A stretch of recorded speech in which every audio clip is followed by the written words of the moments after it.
kwereka ikibanza kindi gikora ku muhanda. Icyo kibanza ngiki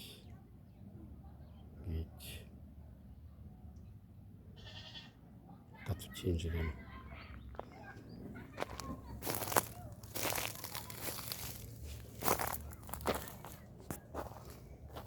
Dore uko kingana iki kibanza cyose rero.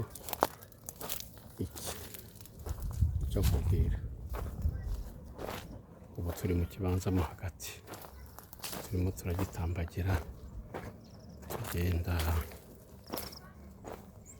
Akora ikibanza kinini cyisanzuye. Wowe ufite amafaranga yawe ushaka ikibanza kinini cyisanzuye, washyiramo n'amashuri, ugashyiramo n'ivuriro, no kuri iki kibanza kiba cyakigenda.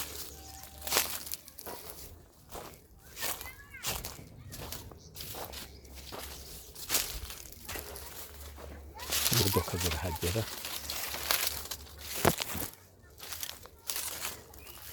ifite icyangombwa cyacyo cyihariye.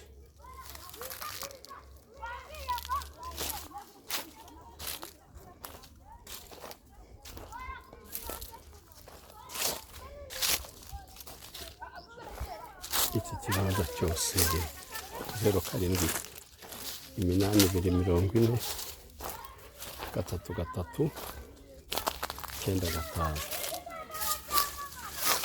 Kuri WhatsApp wanaduhamagara muri iki kibanza cyose.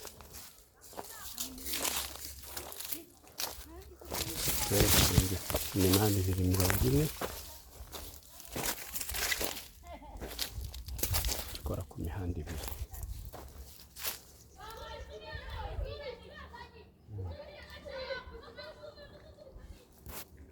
Dore undi muhanda gikoraho, hirya gikora ku muhanda no hino kigakora ku muhanda. Ikibanza wowe ufite gahunda yo kwigurira ikibanza gikora ku mihanda ibiri, nakugira inama yo kuzasura iki kibanza. Wowe mpamagara ubundi dukora umuti. 07 8240 33 95.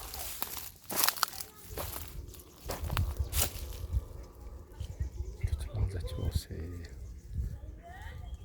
hano gikora ku muhanda, hano kigakora ku muhanda. Mbashimire, ufite gahunda niyo.